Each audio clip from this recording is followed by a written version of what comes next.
Hello and welcome to another Mordian Mondays. This is episode 84 and I have to say guys, it feels great to be back on the usual painting and recording schedule.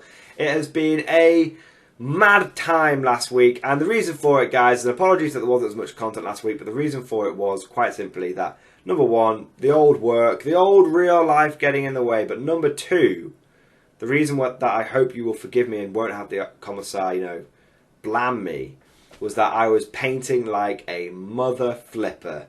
Last minute tournament prep. I don't think I've ever been to a tournament where I haven't had to do last minute tournament prep. But fortunately guys, I got it all done. And even though there's been a bit of stagnation around the Great Mordian Restoration Project, there's been a huge leap forward now.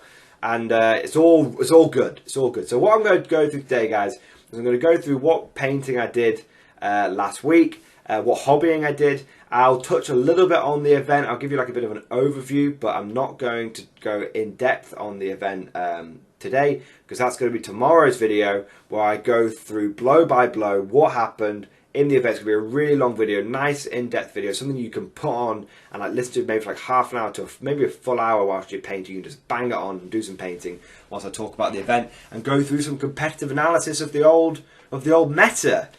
Because let me tell you, it was a really good event for putting your finger on the meta. I faced three really cutthroat lists, piloted by three really experienced players. But we'll get into that in a moment, because let's talk about the hobbying stuff first. So last week, I had to do a huge amount of last minute tournament prep, stupidly. You'd think after 2 years, I'd have all the models that I needed. And I by and large did. I just decided to basically make a huge amount of work for myself. Classic me, I'm always making a mountain out of a molehill. But what I had to get done first was I needed some additional melter guns and plasma guns for my army. You'd think I'd have enough after having like 10 melter and like 18 plasma, but apparently not. So what I ended up having to do is basically paint up 4 additional melter guns and a plasma gun. And what I actually used for the models was I used my classic like 2nd, 3rd edition metal stormtroopers, not the Kazakin, the actual ones that came before that, the stormtroopers. And normally it takes me a week to paint these guys up alone. But fortunately, because they're all mono pose and they were all basically in the same pose, I was able to really just unplug my brain and just paint them all really quickly. One of the advantages, I suppose, of metal monopose models is once you get into the flow of it, you can really crank them out. Because normally when I'm painting those metal stormtroopers, I'll have like 5 different sculpts in the unit. I'll have like a grenade launcher guy, a plasma gun guy, a sergeant, one las rifle pose, the other hotshot las rifle pose, and it's like, oh, that's like 5 different poses. So it's all unique, and I can never really get into the flow of it. But when you paint four basically the same thing, 5 are basically the same thing, it means you can just really get into the flow. So I absolutely smashed all those out in basically one day. I got up for work quickly. I got to work early, did all my work, was able to finish a bit early, and then basically sat down for like 10 hours into like the early morning the next day, and just painted them all and got them all done. So was shattered for work the next day, but got it all done, which was really satisfying. And that's a really big boost forward for both my Scions and my Mordians, because now it means I have enough special weapons that I don't need to field any bad ones. I have all the melter. I have 42 special weapons, all melter and plasma now. 42. That is more than enough for all my command squads, all my veteran squads, all my special weapon squads. I've got everything I need. I no longer need to turn up with a bullshit flamer or grenade launcher. Nope. Don't need to do that. So that's just that's a big milestone on its own. It also means for the assault corps, which is my sort of fluffy stormtrooper grenadier, like extra platoon that I have for the Mordian 50th rifles, that I now have enough special weapons for them as well. So I've literally killed 2 birds with 1 stone. 2 forces, both one of my Scion regiments, because I will be building 2 Scion regiments, guys. Yes, I am mad. I'm going to be adding, I think, what will be my 5th and 6th Guard army. I know, crazy, but we'll get to that in a moment. But so yeah, so really good boost forward for them as well.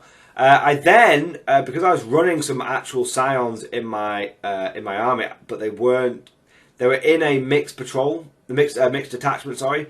And I didn't, when you're running 260 infantry, which is what my army had, you can't have some green guys being different traits to other green guys or not having a trait. So basically what I did is I used my classic black and blue colour scheme for them. Now that means I didn't have to paint those guys up, but I did have to rebase them.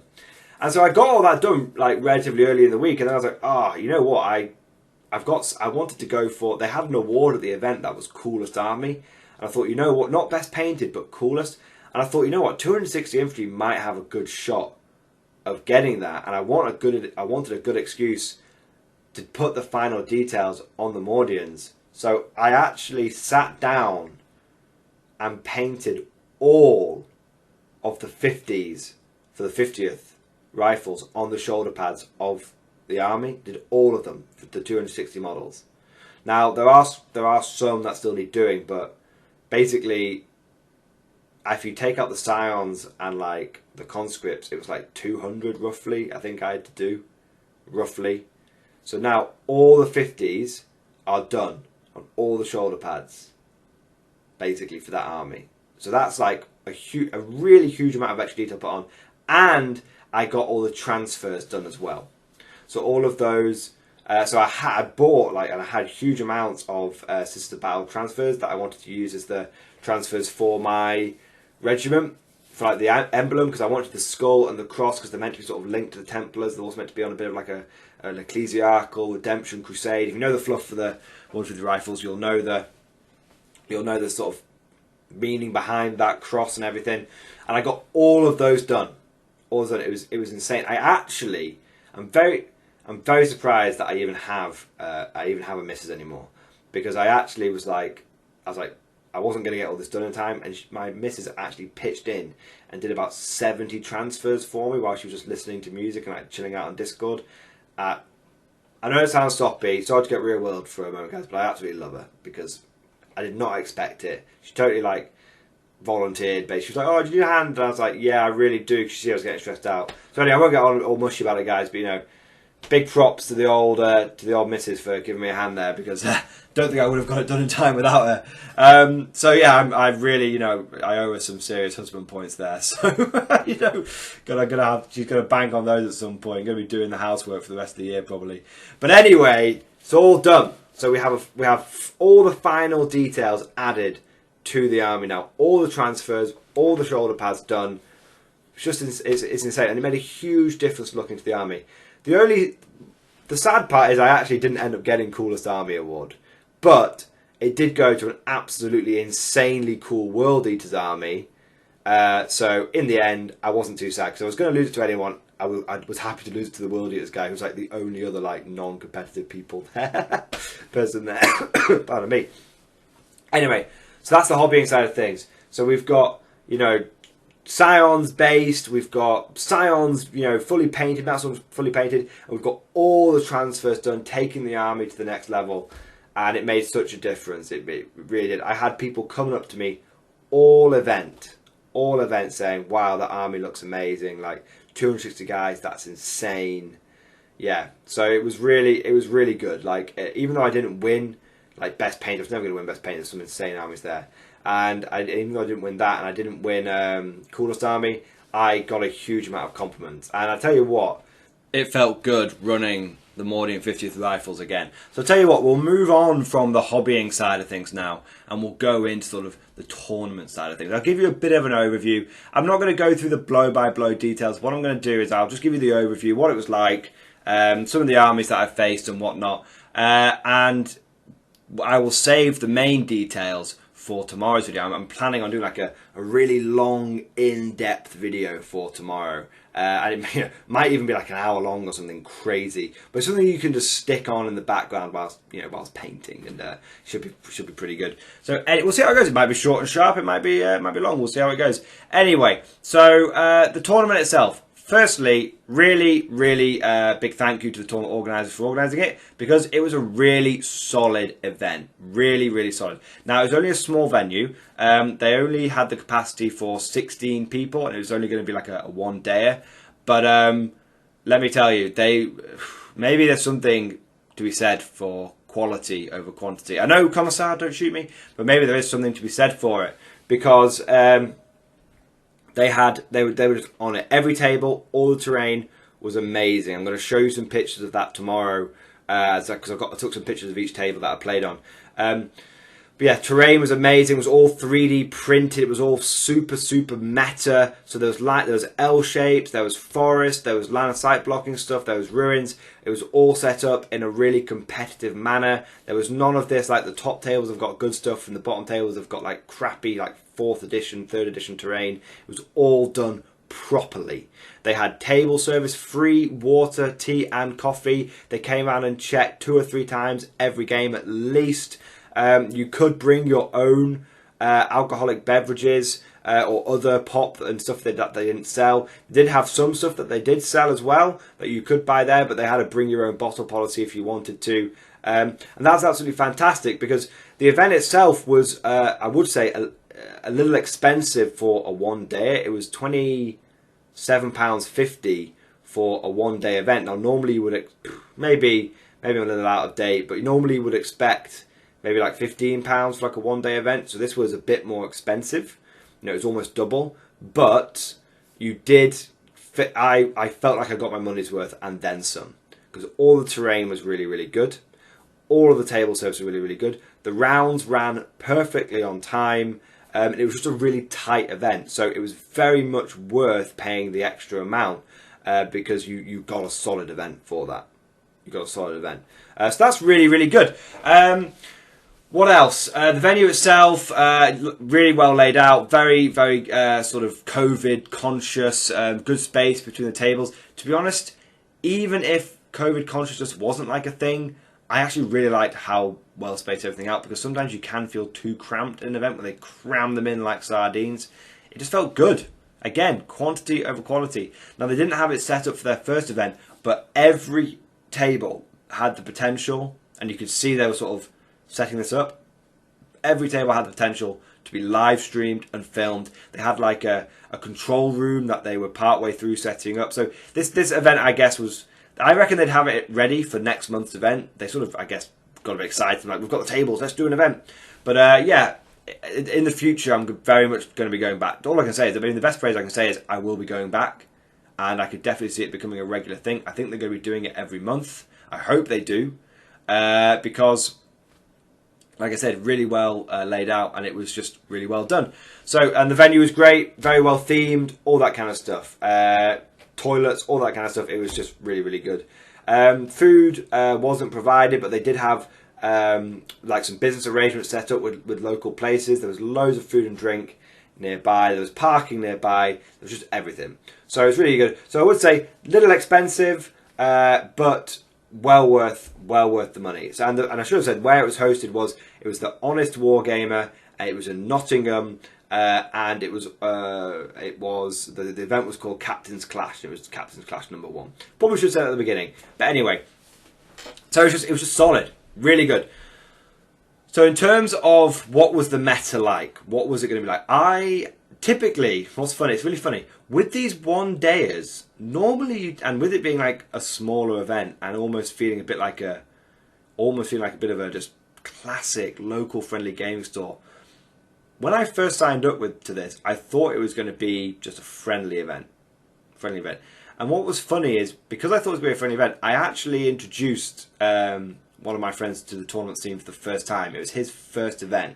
Wargamer Alex, just Alex for short. It was his first event, and I was like, "Come on, Alex! You've been saying you want to go to events. You keep saying it, but come on, time to put your money where your mouth is, if that's the saying, and come along to this event." And he did. And we both, when we first sort of signed up, we were like, "Oh, it's a one day. It's 16 people. It'll be super chill." And then I ended up finding out about a few people that were going and chatting about the event to some people in the competitive scene that I know, and they were like, "Oh no, it's going to be cutthroat." And I was like, well, if someone's going to learn about the competitive 40k, they may as well jump in the deep end. So anyway, I told Alex, he was like, no, it's fine, like, we'll still go. If we both basically said, you know what, if we go 0 and 3, it doesn't matter, because I'm just there to have fun. I'm just there to like support Alex going to his first event, and he's going to his first event, so whatever. Like, he literally had only played loads of 8th, but only had one game of 9th edition before this tournament. So I was like, look, you will literally increase the amount of games you play by like 300% if you go to this thing.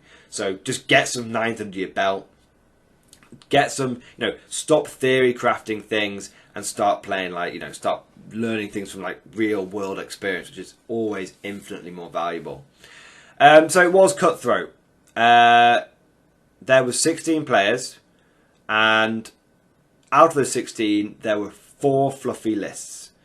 Amazingly, there were 3 guard players, myself, Alex, and one other guard player called John. And then there was the World Eaters player. Every other list was competitive Marines, Dark Elder, or Death Guard. Okay, pretty much equally split into those camps. So you had Vanguard veterans for days. You had Dark Angels, Unkillable Terminators, left, right, and centre. That was what was in the Marine part of the world. Sanguinary Guard and the Blood Angels, for the Blood Angels player. It was competitive.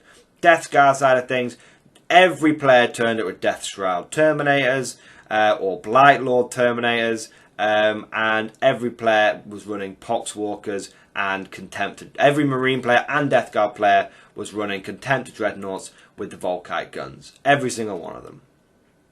Okay, so there was no fluff.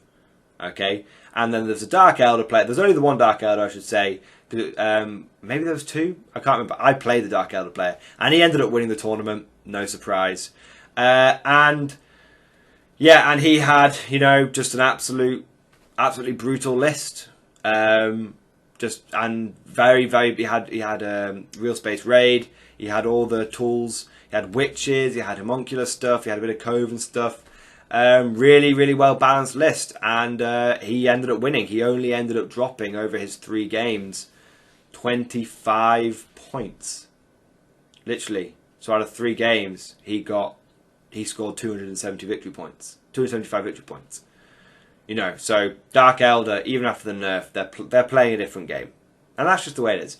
So yeah, that was it. So what did I end up playing? My first game was against. I literally played all 3 of the top meta armies.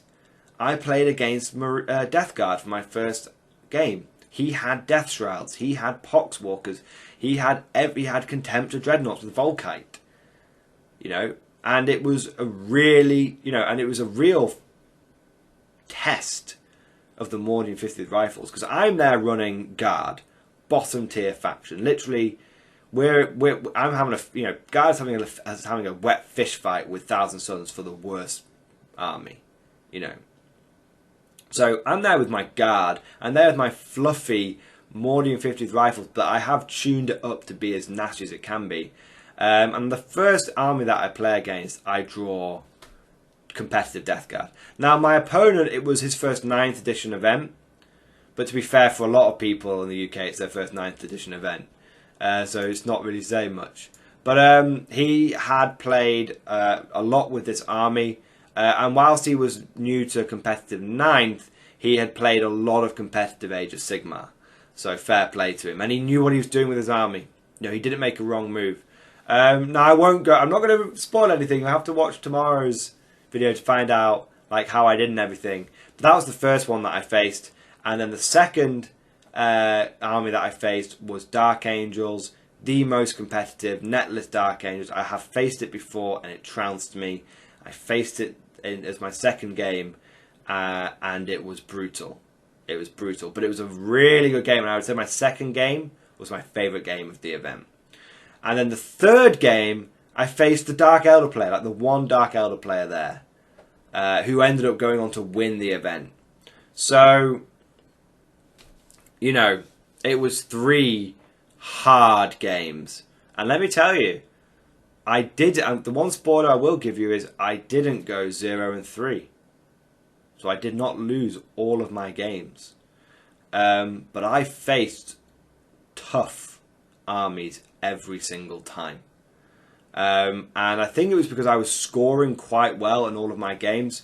So it just meant that I ended up just facing hard armies. The Mordian 50th Rifles, let me tell you, really acquitted themselves well. You know, they did really well. It was, when I say I didn't go 0-3, it's not like I did well. And again, I'm not going to spoil it for you, but the Mordian Infantry Rifles did well. Put it this way. I got to the last game of the day, and I faced the tournament winner in the last game. So, yeah, hopefully that gets you all a little bit excited for tomorrow's video. But yeah, let me tell you, lessons walking away from that. Infantry Guard, it's got it. I don't know what it is, but it's got it. You know, Alex ran Pure Tank Guard. We sort of went, I'll go Pure Infantry, he went Pure Tanks, he loves tanks. He unfortunately did go 0-3 in his games. But he literally went pure tank. He didn't have any infantry. He had 40 models in his army. One of which was a Macarius Vanquisher, which was insanely cool. I want a Macarius Vanquisher now because it's so cool. And it actually, he said, he took it because it was a birthday present. It was a centerpiece model for his army. And he was like, it performed the best every single game. Every single game it earned its points back. We were counting the engine kills that it got. And it basically, in the first game, it killed a Demon Prince and it killed a Contemptor Dreadnought. In the second game, it killed like 2 Armiger Knights and like a Chimera. And then in the third game, it basically, over the course of the game, demolished a full block of Sanguinary Guard. So it was, you know, it really like, it was really cool. It was really, really cool, the Macarius Vanquisher. He just said anything that it hit, it just killed. It just wiped out anything that it hit. So it was really, really, really cool. But yeah, so that's what I'll leave it there for now. Content for the rest of the week. Tomorrow's video, full tournament breakdown. Okay, full tournament breakdown. And then Wednesday and Thursday, I may do I'm going to do some tactics videos Wednesday and Thursday, but I'm going to be doing them based on what happened at the event. Okay, because what I have had is I've basically had a crash course, a deep dive, a full-on injection of top meta experience into my veins. That's what I've had. So that's what I'm going to be using that to learn from. One thing I want to say, if you made it this far to the end of the video, the Mordian Glory channel, I did a video on this over a couple of weeks. You know, a couple of weeks ago. I've mentioned this a couple of times, but the Mordian Glory channel, we've got a little soft around the edges over lockdown because there was no competitive games I could play, and I entertained some like crazy notions during lockdown. But you know, I wanted to keep the content flowing. I wanted to, you know, I love doing content with the channel, but you know, I was doing things like, you know, the now, from what I understand, the now infamous Vanquisher video, which I look back upon and just like, what the fuck was I thinking? But anyway. I mean, just to clarify, it wasn't an inaccurate video. It was just, I was basically the video about on Vanquisher cannons versus battle cannons, and it was basically like, oh, Vanquisher cannons aren't that shit, but anyway, they are still terrible. Anyway, it was just a concept. We threw the concept around anyway. But the point is, we're back, baby. We're talking competitiveness. I lost my edge over lockdown. I'm not going to lie. I came out of lockdown and I kept wanting to run fun lists, fluffy lists. We don't have that luxury anymore in 9th edition in the Guard. And this tournament has totally re-energized my competitive streak. My little bit cutthroat streak, guys. And I'm really up for taking, literally from now on, the content is going to be, like, there's always going to be room for fun content. That's what the Mordian Monday is all about, right?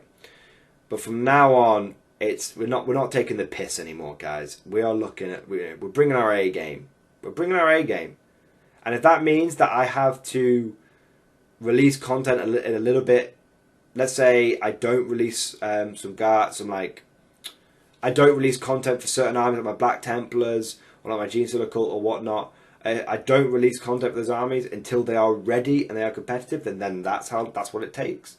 You know, I'm not going to use Steel Legion until I've got the Demolish Cannons ready, for example. So I'm not going to stymie the content though. If something needs to come out and like I need to do something, then I'll use it. All depends on who I'm playing and stuff like that. But when I'm doing a competitive game, or when I want to show off what guard can do, I'm going to run a really good guard army. That's the best. That's what I'm going to plan to do. So anyway, the plan is, looking forward a week or so with battle reports. I want to use this infantry army in a few battle reports because I feel like this Mordian army that I came up with was really effective. It was really, really effective.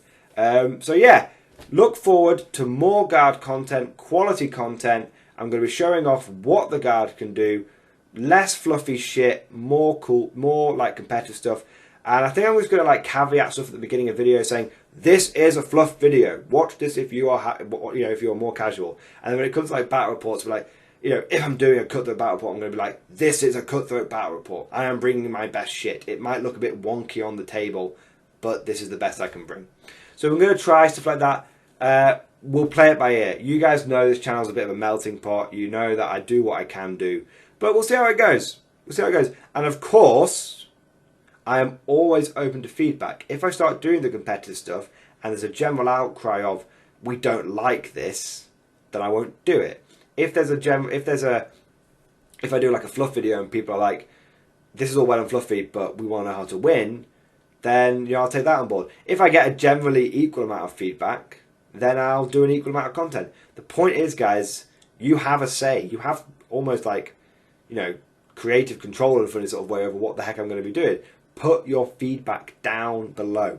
Every video, just spam that feedback. Let me know what you think. Constructive criticism. You're not going to hurt my feelings. You're not going to hurt my feelings. If you think that something was shit, tell me it was shit. On the flip side, if you think there's something like fantastic, like I've done a good bit of editing or whatnot, or that I ran a good army, let me know. I need, let me know what you like. Let me know what you don't like. You won't hurt my feelings. I read all the comments. I don't have time to reply to many of them, but I read all of them without fail. So don't worry if it's like, oh, Mordian hasn't got back to me. I have read your comment, and you'll probably find in a few weeks' time I'll do a video covering what you talked about, or you'll find that I've incorporated a little bit of what you said into my list if I agree with it. So I'm super, super open to feedback.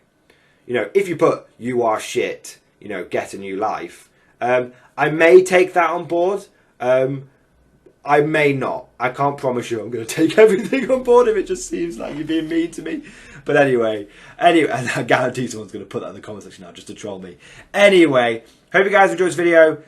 As always, leave lots and lots of comments, leave lots and lots of likes and all that kind of stuff. If you have liked what you've seen here today, please consider heading on over to the Patreon channel. Patreon page. Link down in the description below. My ability to go to tournaments and buy stuff for the competitive guard to show off the best stuff that guard can do, that is all funded by my Patreon supporters. Huge, mad thanks to all of my patrons. You guys are legendary. I wouldn't have been able to go to this event. I wouldn't be able to go to Adepticon next year. All that kind of stuff without the funding from the Patreon supporters. I wouldn't have been able to get all the melt guns and everything ready for this competitive army without my fantastic Patreon supporters. You guys are truly you're amazing. You give yourself a big pat on the back. I'm going to be doing loads more stuff by the Patreon stuff as well. I need to be showing more gratitude in that area. But you guys know that I love you. So massive thank you. Anyway, I'll stop getting soppy. We're in the garden now. Stiff up a lip, all that kind of stuff. But big thank you to the Patreon supporters. Hope you guys enjoyed this video. Thank you for watching, and of course, I'll see you guys next time.